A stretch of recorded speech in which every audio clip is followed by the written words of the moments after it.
Here's my resume po. Nomi? Sit down. Nomi, ikaw ba yan? Shucks, sa swerte ko. Why do you think you're lucky? Siyempre, kilala mo ko eh. Grabe, parang kailan lang. It's been what? 4 years? It's so nice to see you. Tapos ikaw pa mag-i-interview sa akin. Mr. Fontanilla, tell me about yourself. Kailangan pa ba yun? Kilala mo na ako eh. Tsaka tayo lang naman nandito. We don't have to pretend. You don't need to interview me. What are your weaknesses? Okay, fine. I'm gonna answer your questions para magmukhang professional tayo rito. Pero alam ko tanggap na ako. Weaknesses? Nothing. I have all the qualifications na kailangan ng kumpanya. I am responsible, hardworking, and smart. Why should we hire you? I know I will be the biggest win in this company. And I know I can do a great job. Thank you. We will contact you. Wait. I'm not hired, Nomi? Mr. Fontanilla, we will contact you. Bakit? Alam mo naman matalino tsaka responsable ako. Why am I not hired? Alam ko na. Is this about me rejecting you years ago? Gumaganti ka ba? Excuse me? Umamin ka sa akin dati pero nireject kita sa maraming tao. You even cried and walked out. Then ngayon nagkita tayo. At kaya hindi mo ako tinanggap sa posisyong ina-applyan ko ngayon dahil gumaganti ka. You are including your personal feelings here. You're talking nonsense. Ano? Gusto mo tayo na para hindi ka na dyan nagmumukmok? Na-reject lang kita dati tapos ganito igaganti mo? It's been years. No. Alam mo, I demand na iba na lang mag-i-interview sa akin. Bilis! Walang nag-i-interview, Mr. Fontanilla, wala ka nang magagawa ron. And I believe na kahit magpumulit ka dyan, the decision will still be the same. Now kindly leave because I still need to interview some applicants. This company needs me. Be professional naman, Nomi. You're the one who's not being professional. You're the one who assumed na kaya ka hindi tanggap dito dahil you rejected me years ago. When in fact, I already moved on. Ikaw na rin ang nagsabi na it's been years. So why should I be bothered? I'm just doing my job here. Hindi eh. Umpisa pa lang, you already lost your chance. You brought your personal feelings by calling my first name and telling me that it's been a long time since we saw each other. Second, your answers are not convincing at all. You didn't give me any specific answers. Nomi, sa madaling salita, you are not qualified for this position. And it's Miss Nomi Maniago, Mr. Guy Fontanilla. You may now leave. Why are you still sitting there? Do you want me to call the security or what? Alis na. Next, please. Paano ba yan, Esther? Nataasan na naman kita. Ano nga ulit yung score mo? 47/50? Ako kasi, perfect. Paano ba yan, Rave? Wala na naman akong pake sa'yo. Ano nga ulit yun? Sorry, hindi kita marinig eh. Paano ba yan, bro? Basag ka na naman kay Esther. Kung basagin ko kaya yung bungo mo. Pal. Mataasan mo ko ngayon pero alam naman natin mas matalino pa rin ako kaysa sa'yo, Esther. Hello? Naririnig mo ba ako? Sabi ko, hello? Crush mo ba ako? Ano? Masyado akong papansin eh. Tabi. Uy, wala siyang nasabi. Crush mo siguro sa Esther, no? Gusto mo makrush yung bungo mo, ha? Tabi. Congratulations to Esther and Rave. They will both compete sa regionals. Hoy,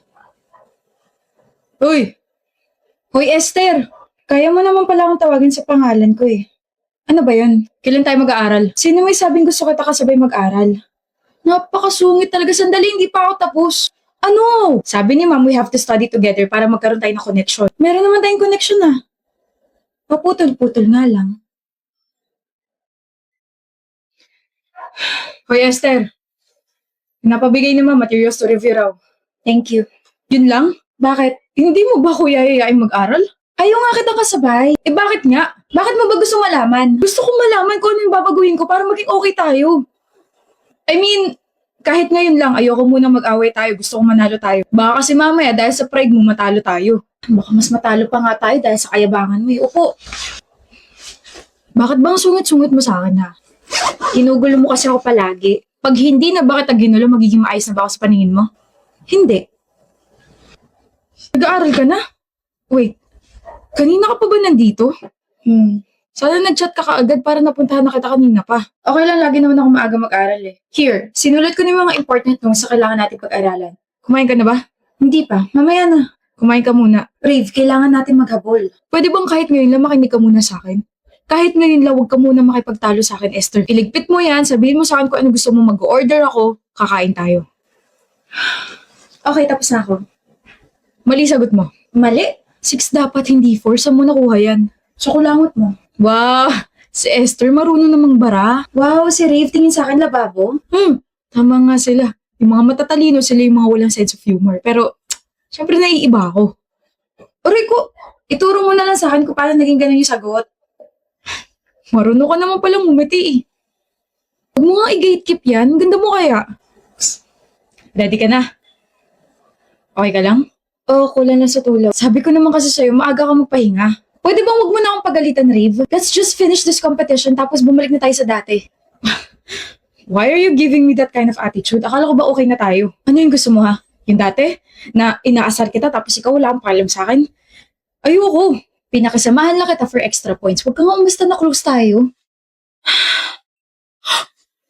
May crush ka ng babaita ka? Hinahangaan ko si Primo kasi hindi na siya late kapag gumagawa kami ng paper. Nagbago na siya. Akala ko naman kung ano. Well, akala ko naman crush na iba.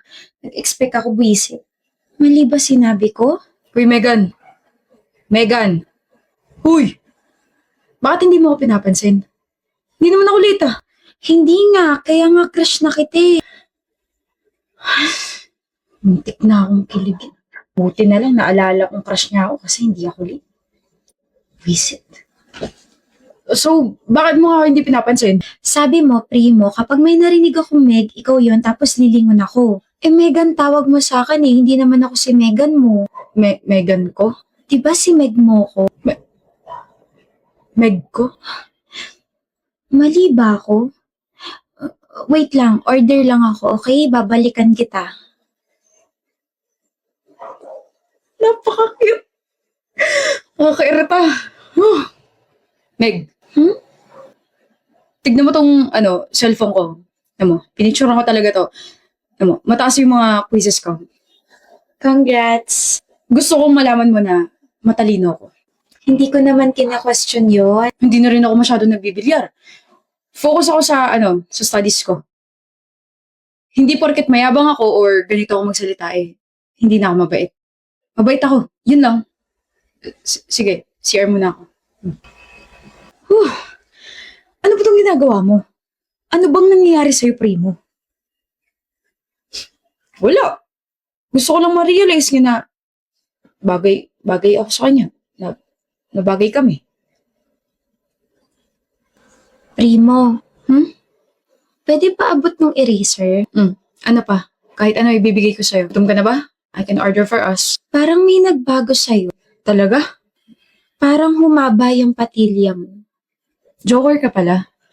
Sabihin mo kapag pwede na akong tumawa. Joke lang kasi, parang naging malambing yung boses mo. Hindi kaya. Maangas kaya ako. Mali ba ako? Sabi kasi ng best friend ko, matuturo ako mag-observe ng tao para daw hindi na raw ako natitake advantage. Aba, dapat lang. Pero, ano pang na-observe mo sa akin? Ayoko na palang malaman. Huh? Kinikilig ako sa paraan ng pagtitig mo. Meg. Alam mo bang may mas ihahaba pa yung pangalan mo?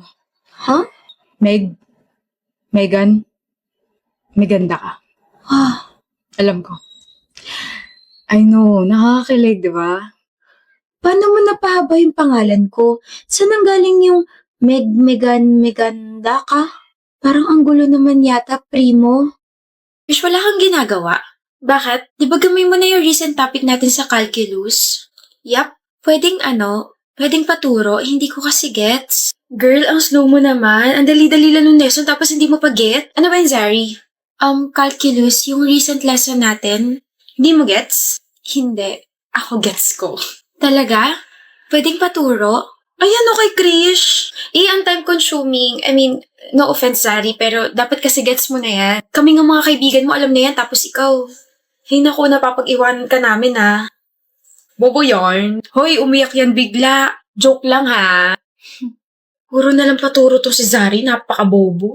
Puro paturo pero never naman natin siyang tutulungan. Nakakairita kaya? Nung hindi nagigets yung mga lessons, napaka-basic lang naman ng mga yun. Stock knowledge na nga lang yung iba rin eh. Ang sarap tuloy sabihin sa kanya harap-harapan na, bobo ka, bobo ka? Oo, bobo ka. Zari! Zari! Huh? Bakit, Sammy? Okay ka lang? Masama ba pakaramdam mo? Yeah, I'm okay. Di yan okay. Vern, halata namang hindi ka okay. Ano ba problema mo? Oo nga, kanina ka pa nakatulala dyan sa binabasa mo eh. Hindi niya gets yung lesson. Gets ko. Di mo nga gets yung feelings ko para sa'yo, yung lesson pa kaya. Hindi mo gets, umamin ka na kanina pa kita inaobserbahan. Kamot ka ng kamot dyan sa Naomi, wala namang gumagapang na kuto. Hindi mo gets yung lesson, Zari? Alin dyan? Okay lang? Hindi. Hindi okay na magsinungaling ka. Alin dyan yung hindi mo gets? Tutulungan ka namin, Sammy. Naiiyak ka ba? Hindi.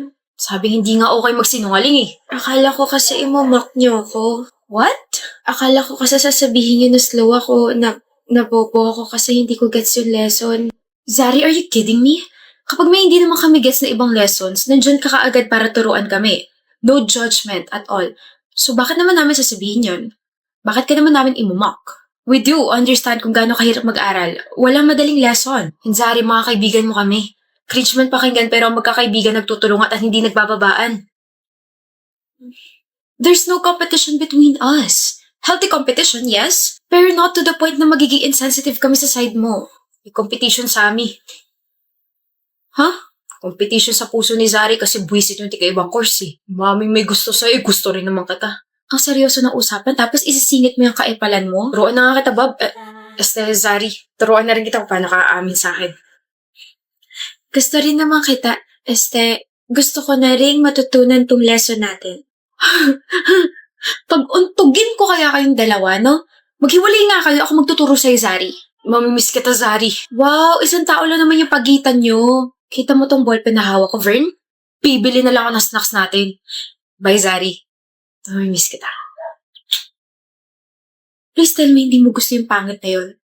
Gusto ko siya, Sammy. Bagay nga kayo. Pares kayo may topak.